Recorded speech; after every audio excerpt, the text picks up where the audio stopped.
Assalamualaikum warahmatullahi wabarakatuh.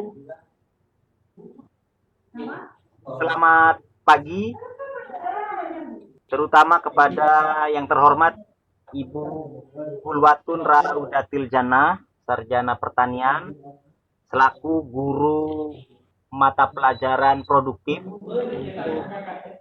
PPKPH kelas 12 SMK Al-Karimiyah Sumeneb. Dan yang saya cinta juga anak-anakku sekalian yang kebetulan bisa masuk ke room Webex meeting ini, ataupun kalian yang nanti akan menyimak atau menontonnya via YouTube.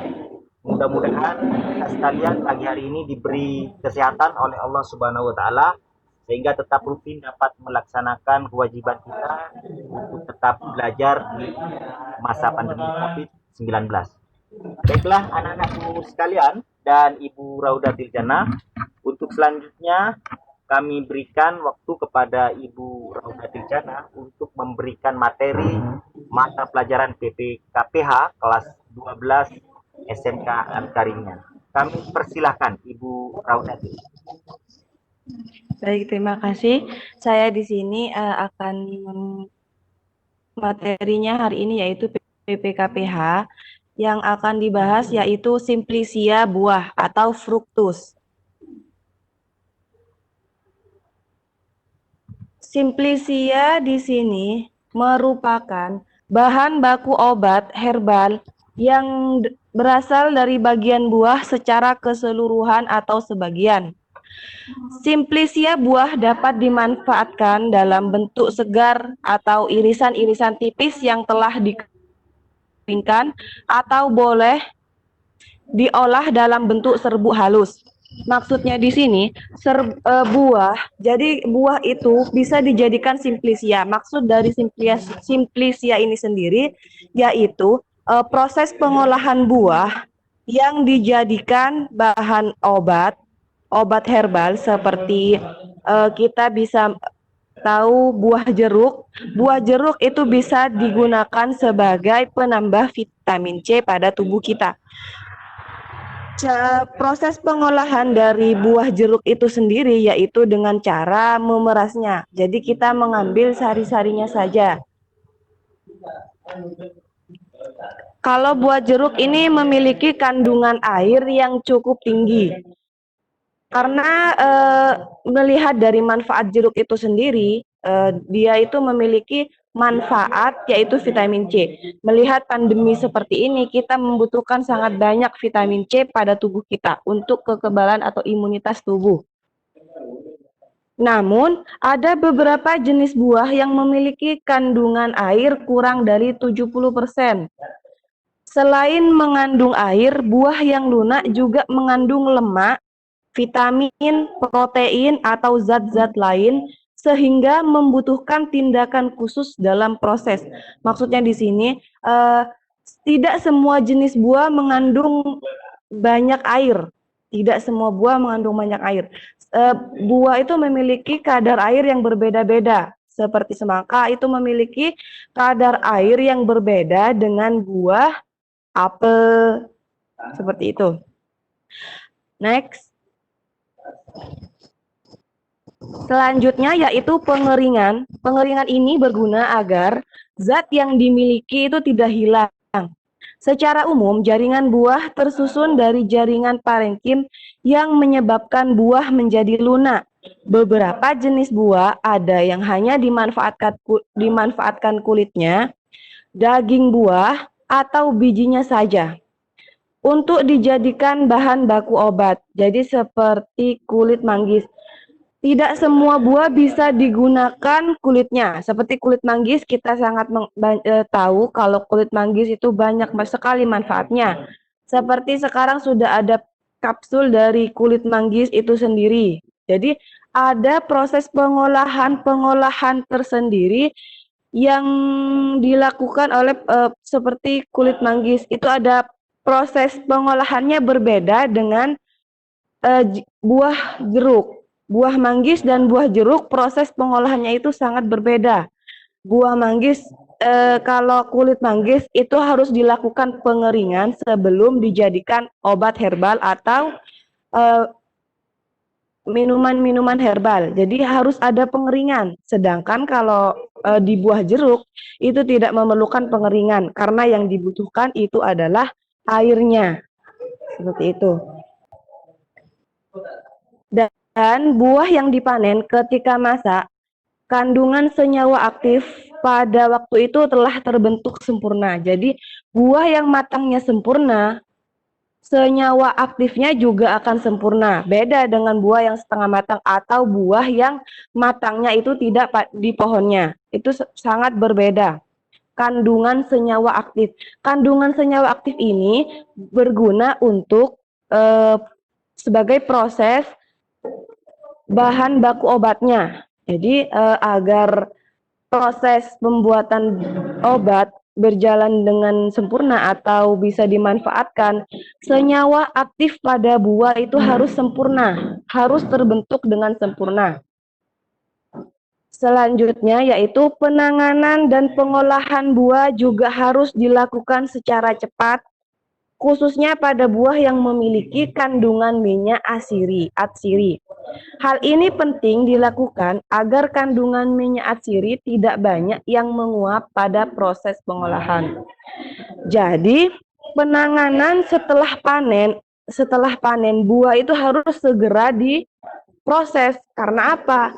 Karena di dalam buah itu mengandung minyak atsiri yang penting untuk proses pembuatan obat herbal. Seperti buah manggis. Jadi dia itu setelah panen harus segera diproses untuk pengolahan. Karena apa? Buah manggis yang sudah matang di pohon itu akan mengakibatkan kalau tidak segera diproses akan mengakibatkan pembusukan pada buah. Kalau matangnya itu di pohon. Setelah itu hal ini juga penting dilakukan agar minyak atsiri tidak banyak yang menguap pada proses pengolahan. Jadi minyak atsiri pada buah itu sedikit karena dia itu minyak yang ada di dalam minyak atsiri yang ada di dalam buah itu hanya sedikit. Jadi proses pengolahannya juga harus tepat, cepat, dan baik agar minyak atsiri pada buah itu tidak rusak. Buah yang mengandung minyak atsiri umumnya diolah pada saat buah tersebut dalam keadaan segar. Seperti pada buah jeruk, minyak atsiri yang terkandung pada buah jeruk itu cukup banyak karena buah jeruk diambil airnya. Jadi tidak dilakukan proses-proses selanjutnya. Beda kalau buah jeruk dijadikan seperti pil, itu beda, prosesnya beda lagi. Kalau kita ingin segar dan cepat, vitamin C pada buah jeruk yang langsung diperas dari buah jeruk itu lebih vitamin C-nya itu lebih bagus, seperti itu. Next, selanjutnya. Untuk mendapatkan simpliciah buah berkualitas, maka perlu memperhatikan beberapa hal sebagai berikut. Yang pertama, kita harus memilih buah yang berwarna cerah. Buah yang berwarna cerah itu menjadi salah satu sebagai buah yang harus berkualitas untuk dijadikan simpliciah buah. Yang nomor 2 yaitu pilih buah yang telah tua atau masak sempurna dan dalam keadaan segar. Meskipun di sini buah yang kita panen itu tidak masak di pohonnya, tapi kita memanennya setengah matang dan juga proses penyimpanannya juga harus tepat. Karena apa? Proses pembuatan simpliciah yang berkualitas di sini harus buah itu harus dalam keadaan segar dan harus dalam tahap penyeleksian yang sangat ketat. Karena apa? Karena di situ buah yang diambil hanya sari-sarinya saja, tidak semuanya. Beda kalau buah yang tidak dijadikan simplisia atau hanya dimakan secara langsung. Itu berbeda. Karena di sini kita ingin mendapatkan simplisia buah atau sari dari buah, jadi harus memerlukan buah yang cukup segar. Selanjutnya yang ketiga yaitu pilih buah yang tidak terserang hama dan penyakit. Jadi buah yang sudah busuk atau ada terkena hama itu tidak layak dijadikan simplisia buah. Jadi seperti itu. Harus bebas dari hama dan penyakit. Seperti setelah proses pemanenan, penyimpanan itu juga sangat penting dalam proses pembuatan simplisia buah ini. Yang keempat, pilih buah yang bersih dan bebas dari cendawan atau jamur. Maksudnya di sini berjamur, buah yang berjamur. Dari proses penyimpanan jadi kita tuh harus menyimpan buah itu harus tepat, tidak ada jamur yang berada pada buah, karena tuh terkadang buah yang disimpan itu berjamur. Jadi kita harus benar-benar memilih buah yang tidak berjamur, seperti itu. Yang kelima, tidak memiliki buah yang telah berubah warna. Maksudnya di sini berubah warna menjadi hitam atau kecoklatan. Seperti kita ambil contoh buah jeruk. Buah jeruk itu jika terlalu disimpan lama itu akan benyek dan warnanya itu akan berubah menjadi seperti kecoklatan.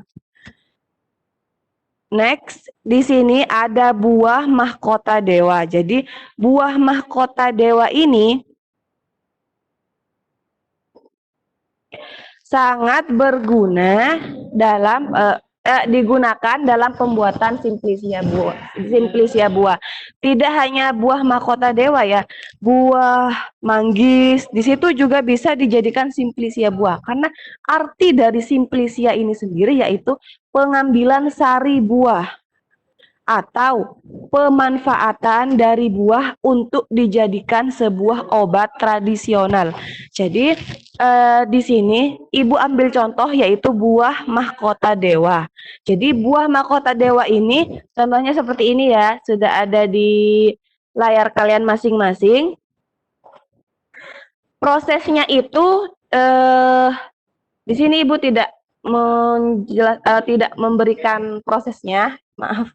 Jadi Ibu jelaskan ya. Jadi prosesnya itu setelah proses pemanenan ada proses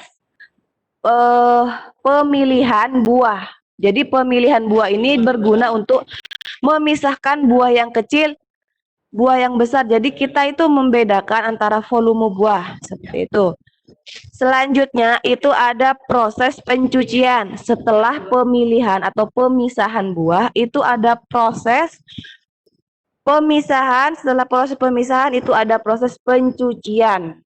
Setelah proses pencucian ada proses pengeringan. Setelah proses pengeringan ini jadi kita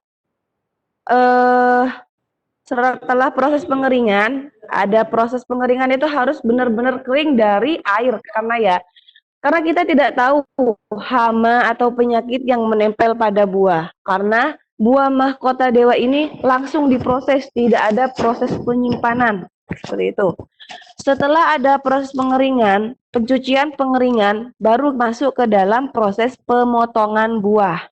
Seperti contoh di layar, buah mahkota dewa setengah kering seperti ini. Jadi ada proses pemotongan buah. Selanjutnya yaitu buah mahkota dewa ini setelah dipotong itu akan masuk ke dalam proses penjemuran. Dipotong tipis-tipis, setelah itu ada proses pengeringan. Setelah pengeringan itu baru dikemas. Jadi proses pengeringan ini harus benar-benar kering. Buahnya itu harus benar-benar kering. Seperti itu. Dan juga tidak hanya seperti proses pembuatan kulit manggis. Jadi manggisnya itu harus benar-benar, kulit manggis itu harus benar-benar terhindar dari hama. Kulit manggis yang berkualitas menentukan obat yang akan diproduksi, seperti itu. Mungkin itu saja materi dari Ibu. Baik, Ibu Pratin, mungkin kesimpulan akhirnya bagaimana Ibu terkait materi Ibu hari ini? Oh iya Bapak, baik. Jadi kesimpulannya adalah proses pembuatan simplicia buah ini harus memiliki ciri-ciri yaitu seperti buah yang cerah, warna buah yang cerah, buahnya tidak terlalu masak, serta tidak terserang hama atau penyakit, dan juga bebas dari jamur. Setelah panen warna itu tidak berubah, karena untuk mendapatkan simplicia yang berkualitas menentukan obat yang akan diproduksi. Seperti itu. Baik, Ibu Raudatin, sudah cukup Ibu materi Ibu? Sudah Bapak? Baik, apa ada tugas Bu untuk anak-anak untuk hari ini? Kali ada Bapak? Tidak ada ya? Tidak ada. Baik. Saya rasa Iya, Pak. cukup Ibu karena waktu kita terbatas sekali di sini dan mudah-mudahan penjelasan Ibu bisa dipahami oleh anak-anak yang ada di rumah, dan apabila ada pertanyaan terkait materi hari ini, anak-anak bisa langsung menghubungi Ibu Rauda Tiojana dengan nomor WA yang sudah ada di grup kelas masing-masing. Terima kasih Ibu Latin. Baik. Lulwatun ya, terima kasih Bu Desi. Iya, Pak. Terima kasih. Assalamualaikum warahmatullahi Iya, Pak. wabarakatuh. Waalaikumsalam warahmatullahi wabarakatuh.